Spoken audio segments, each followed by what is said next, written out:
غیر ذمہ دارانہ بیان ہیں، اور یہ اس طرح کے بیانات جو ہیں میں ہم نہیں چاہتے ہیں کہ ہمارے ایک ایسے ادارے کی طرف سے آئے. الزام تراشی ہے، اس کو تو ابھی کسی نے جانچا ہی نہیں ہے، کسی نے بات ہی نہیں کی. نہیں تو ادارے نے تو الزام تراشی نہیں کی، تو لوگوں کی رائے ہے سر. ایک منٹ مروت صاحب، ادارے نے تو ایسی کوئی بات نہیں کی، یہ تو لوگوں کی رائے ہے. اچھا سر، یہ مجھے بتائیں کہ یہ جو ابھی بیرسٹر گوہر کی تبدیلی کی بھی ہوائیں چل رہی ہیں، خبریں گردش میں ہیں، لیکن انہوں نے تو واضح کہہ دیا ہے کہ میرا استعفیٰ سمجھیں کہ پارٹی کے وجود کو ختم کرنے کے مترادف ہوگا. یعنی وہ بہت کانفیڈنٹ ہیں اپنی پوزیشن کو لے کے. ان کے حوالے سے میں نے جب بھی ٹی وی پہ بات کی، آپ بھی میرے ساتھ شاید پروگرام میں ایک بار ان کے بارے میں بات کر رہے تھے، تو بڑی ایک ڈیسنٹ سے، بڑے گریسفل سی شخصیت ہیں بیرسٹر گوہر صاحب.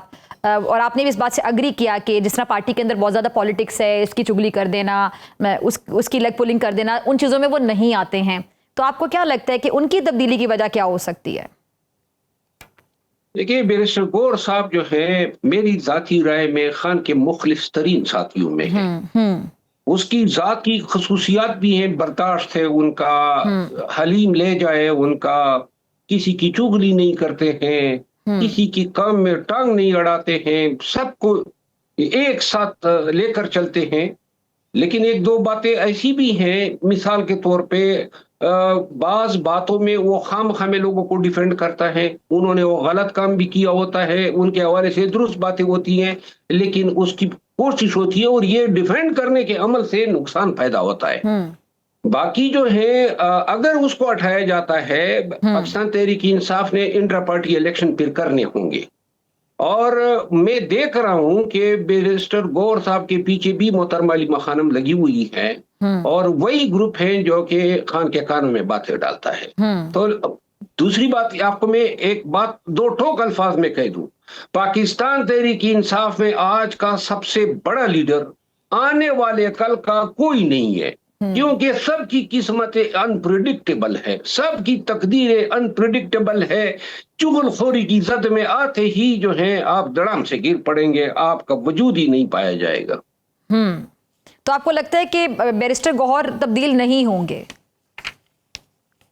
نہیں، بیرسٹر گوہر جو ہے وہ اب نیکسٹ ٹارگٹ ہو سکتے ہیں. مطلب کافی چانسز ہے کہ ان کو تبدیل کیا جا سکتا ہے. جی ہاں. تو ان کی جگہ کون لے گا؟ ایک دو نام گردش کر رہے ہیں، آپ کو لگتا ہے کہ ان کو وہی نام ریپلیس کریں گے؟ میرا خیال ہے اس کے لیے انٹرا پارٹی الیکشن کے علاوہ دوسرا کوئی چارہ کار نہیں ہے. اور تو جنید اکبر صاحب کا جو نام، جنید اکبر صاحب کا نام جو سامنے آ رہا ہے مروت صاحب، جنید اکبر صاحب کا نام جو سامنے آ رہا ہے، کس کا نام؟ جنید اکبر صاحب. ڈاکٹر صاحبہ کس کا نام؟ جنید اکبر. جنید اکبر جی سر، جنید اکبر صاحب. آپ کی آواز بریک ہو رہی ہے. آپ کے کان ایکسیپٹ ہی نہیں کرے اس نام کو. جنید اکبر صاحب کا نام سامنے آ رہا ہے مروت صاحب، ان کی جگہ کیا وہ ریپلیس کر سکتے ہیں انہیں؟ نہیں، میرا خیال نہیں ہے. جنید اکبر صاحب کی دلچسپی بھی نہیں ہے، وہ بڑے ہی وکری ٹائپ شخصیت ہے، وہ ان کو وہ دو کا لالچ نہیں ہے. اور یہ جو صوبائی صدارت بھی ان کو دی گئی ہے وہ اس سے بھی نالا ہے، کیونکہ اس کی مانی نہیں جاتی ہے، اس کے پالیسیوں پہ، اس کی سفارشات پہ. یعنی صوبائی صدارت بھی کوئی اور ریپلیس کرنے جا رہے ہیں اس خبر کے مطابق. بنا ہوا ہے. اٹ مینس کہ صوبائی صدارت بھی اب کسی اور کو ملنے جا رہی ہے کیونکہ جنید اکبر صاحب خوش نہیں ہیں. جنید اکبر صاحب کی خواہش نہیں ہے، وہ نہیں جائیں گے. اس کے لیے جو شوقین حضرات ہوں گے وہ لازماً پر تولیں گے. اور وہ کون ہو سکتے ہیں آپ کے مطابق؟ آپ کی بڑی پکی خبر ہوتی ہے، کون ہو سکتے ہیں وہ؟ کوئی خوش آمدی ہوگا. کوئی دو چار نام لے دینا مروت صاحب، آپ کے پاس اندر کی خبریں ہوتی، کوئی دو چار نام لے دیں آپ کے اندازے کے مطابق. چلے میں اس پہ تحقیق کروں گا تاکہ کوئی کریڈیبل بات کروں، ایسا نہ ہو کہ کل جھوٹ یا غلط. اچھا، شیخ وقاص کی ریپلیسمنٹ کی باتیں بھی ہو رہی ہیں کہ ان کو ریپلیس کر سکتے ہیں رؤف حسن صاحب، اس میں کتنی صداقت ہو سکتی ہے؟ شیخ وقاص کی بات کر رہی ہیں؟ جی، ان کی جگہ رؤف حسن آ سکتے ہیں. نہیں، رؤف حسن جو ہے وہ تو کسی کام کا نہیں ہے. وہ تو مطلب یہ ہے کہ جب سے کیوں مروت صاحب خواجہ سراؤ نے اس کی دنائی کی ہے تب سے جو ہے وہ بالکل یعنی آرام طلب ہو گئے ہیں اور بڑے خوف کا شکار ہیں. وہ کچھ نہیں کر سکتے، وہ نہیں آ سکتے ہیں. خان نے اس کو بھی یہ ممکن ہے کہ دورانی واپس آ جائے.